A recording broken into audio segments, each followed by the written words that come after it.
માંજલપુરના સરસ્વતી ચાર રસ્તા પાસે લારી ગલ્લાના દબાણ અને આડેધડ પાર્કિંગના કારણે સોસાયટીનો રસ્તો બ્લોક થઈ જતા સોસાયટીના રહીશો એકત્ર થઈ કાયમી ધોરણે રસ્તો ખુલ્લો કરવાની માંગ સાથે ભારે હોબાળો મચાવ્યો હતો। પ્લેન ક્રેશ દુર્ઘટનામાં માંજલપુરના સરસ્વતી ચાર રસ્તા નજીક આવેલ ધનલક્ષ્મી કોમ્પ્લેક્સ ખાતે રહેતા કલ્પનાબેનનું નિધન થયું હતું। સંબંધીઓને આ અંગેની જાણ થતાં તેઓ તેમના ધનલક્ષ્મી કોમ્પ્લેક્સ ખાતે નિવાસસ્થાને પહોંચી રહ્યા હતા, પરંતુ લોકોની સોસાયટીમાં પ્રવેશતા દરમિયાન અવ્યવસ્થા ઊભી થતાં સોસાયટીના રહીશોએ શુક્રવારે રાત્રે ગેરકાયદેસર લારીના દબાણો સામે બાયો ચડાવી દુકાનદારો તથા લારી ધારકોના ગ્રાહકોના વાહનોના આડેધડ પાર્કિંગના કારણે ભારે હોબાળો મચાવ્યો હતો। મળતી માહિતી અનુસાર સોસાયટીના રહીશોનું કહેવું છે કે રાત્રે 1 વાગ્યા સુધી અહીં ખાણીપીણીની લારીઓ શરૂ રહે છે। લોકો બર્થડે ઉજવવા અહીં આવે છે અને શોર મચાવે છે। દુકાનદારોએ પોતાની દુકાન આગળ લારીઓ ઊભી રખાવી છે। કેટલાક લોકો સોસાયટીના કોમન પ્લોટમાં ઘૂસી જાય છે। ગ્રાહકોના આડેધડ પાર્કિંગ થાય છે। અગાઉથી જ અહીં રસ્તો ખોદી નાખ્યો હોય રસ્તો સાંકડો છે, જેથી સોસાયટીના રહીશોને સોસાયટીમાં પ્રવેશવા માટે મુશ્કેલી ઊભી થાય છે। ઘણા સમયથી આ સમસ્યા હોય કોર્પોરેશન અને પોલીસને અનેક વખત રજૂઆત કરી છે। કોર્પોરેશન કાર્યવાહી કરી લારી લઈ જાય તેના બીજા દિવસે જ ફરી લારીઓ કાર્યરત થઈ જાય છે। આ સમસ્યાના કારણે ઇમરજન્સી વાહનો પણ સોસાયટીમાં પ્રવેશી શકતા નથી। ઘટનાની જાણ થતાં સ્થાનિક પોલીસ પણ સ્થળ ઉપર દોડી ગઈ હતી। સમસ્યા એવી આજનું કારણ એવું હતું કે અમારા સોસાયટીના રહીશોને રાત્રે ગાડી લઈને કે બાઇક લઈને પણ અંદર એન્ટર થવું હોય, આ મેઇન ગેટ છે અમારો, અમે 2 જગ્યા બોર્ડ માર્યા છે કે સોસાયટીનો રસ્તો હોવાથી પાર્કિંગ વ્યવસ્થિત કરવું।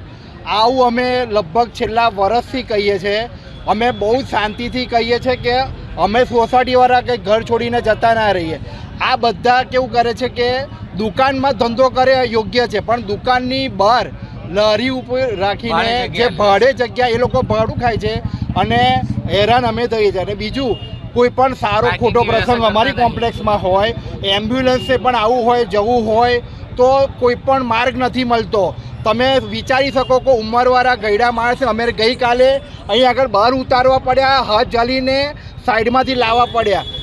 અમારી સોસાયટીમાં અમારે રહેવાનું, અમારે રિક્વેસ્ટ કરવાની, બહારના ગમે તે એરિયામાંથી માણસો અહીં આવે છે, બિંદાસ પાર્કિંગ કરે, દાદાગીરી કરે। અને તમે વિચાર કરો, આજે જનસૈલાબ બહાર આવ્યું છે આખું કોમ્પ્લેક્સ। આજે અમારા સોસાયટીનો એક અમારા દીકરીને, અમારા ભાભીને અમે ખોયા છે। બહુ દુઃખદ પ્રસંગ ગઈકાલે બનેલો હતો। તમે માનશો નહીં, એમના પણ સગાવાલા, કોર્પોરેશન, રિલેટિવ, એ આવા ખરાબ પ્રસંગમાં એ લોકો પણ કાલે એ વિચાર કે અમે ગાડી ક્યાં મૂકીએ, અમે બાઇક ક્યાં મૂકીએ।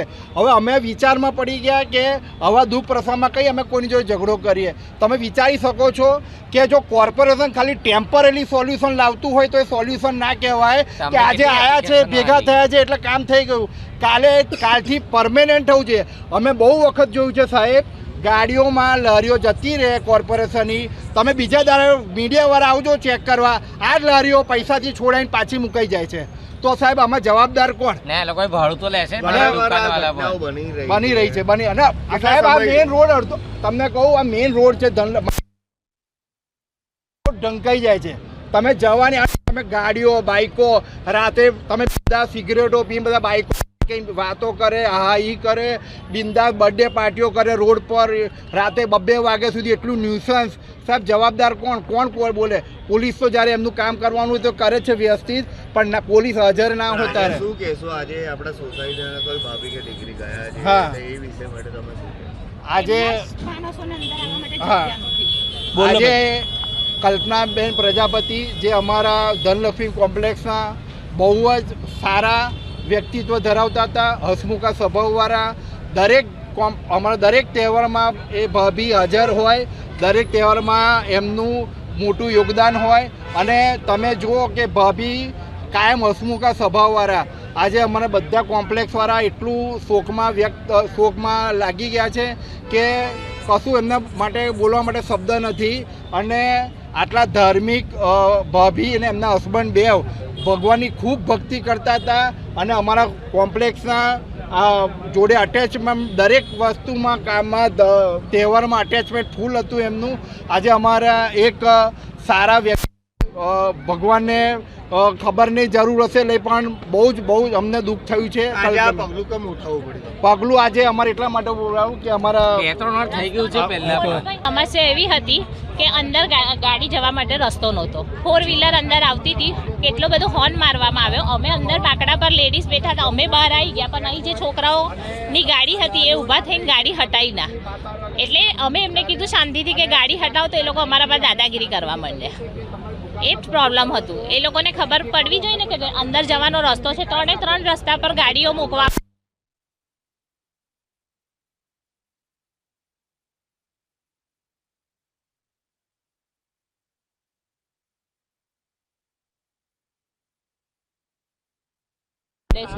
તો એ બધાના હેલ્થ માટે બી નુકસાનકારક જ છે ને.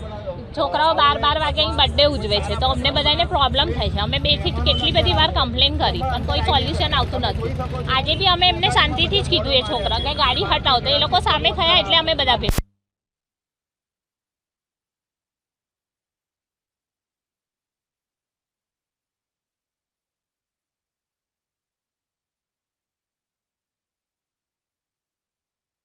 દબાણ હટાવવામાં આવે છે, પરંતુ બીજા દિવસે એ જેસે તે વૈસેની પરિસ્થિતિ જોવા મળે છે. શું કહેશો? હવે એ તો કોર્પોરેશન વાળાએ જોવાનું કે આટલી બધી પબ્લિક હેરાન થાય છે, તો એમને જ એનો નિકાલ લાવવાનો હોય. હા બેન, આજે જે વસ્તુ જે દુર્ઘટના ઘટેલી, આજે આપણી બેન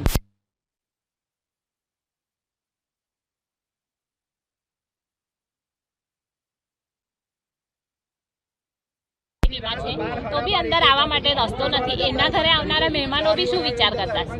એ બિચારા બહાર ગાડીઓ મૂકીને ચાલીને સિનિયર સિટીઝન બધા અંદર આવી રહ્યા છે. બેન, આજે બધી બહેનો અને ભાઈઓ બધા બહાર નીકળ્યા. આજે કેમ નીકળવું પડ્યું આટલું બધું, આટલી વસ્તુ? કારણ શું છે? 3 થી 4 વાર થયું. કારણ કે એ લોકો અને એ લોકો સામે થઈ જાય છે. ચાલુથી અમારા છોકરાઓને નુકસાન થશે તો કોણ જવાબદારી લેશે? કારણ કે વારે ઘડીએ થાય છે. દર શનિ રવિનો પ્રોબ્લેમ છે. તમારી મુખ્ય માંગ શું છે? અમારી મુખ્ય માંગ એ જ છે કે અમારે આ રસ્તો ક્લિયર જોઈએ ને આ બહારની લારીઓ બધી હટી જવી જોઈએ. એમને ધંધો કરવો જોઈએ, એમની દુકાનમાં ધંધો કરે, આજે બહાર અનલીગલી લારીઓ મૂકી છે, બધી હટી જવી જોઈએ.